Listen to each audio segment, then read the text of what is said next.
नमस्कार आपण को मोर वीडियो को स्वागत। आज हूँ पुतुल जन्मदिन से आम सका सका माँ पुओ उठिकी पूरा गाधे गाधे रेडी हो जाए। मु भोग सब सजाड़ी नहीं जाऊँगी घर मंदिर में आम पूजा करके आसबू।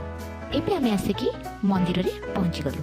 ये होचंती आमर एटिकार प्रसिद्ध मंदिर रुद्रेश्वर शिव मंदिर। एठी देखंतु पुतुल हाथ पाउन घंटी बजेबाकू आ मु ताकू टेकिकी धरिबारु से घंटी बजेला। आम जो प्रथम मंदिर में पहुँचलु ठाकुरंकर प्रथम गाधुआ नीति चली एवं ठाकुर को सज कराला और तापर ठाकुरंकर आरती भी है। आम सब आरती देखिलु बहुत खुशी लगे। मु आ छुआ मैंने समस्त मिसिकी दीप भी जालु और आम घर को फेरी आसिलु। मु पुतुल माई को कही जे टिके छेना खीरी करदेवाक। एबे माई तार ताको बंदे दौरान माई मैंने भणजा मान वंदना कले बहुत भल। जेहेतु पुतुल मामू घर अच्छी ता माई ताको बंदे दौरान।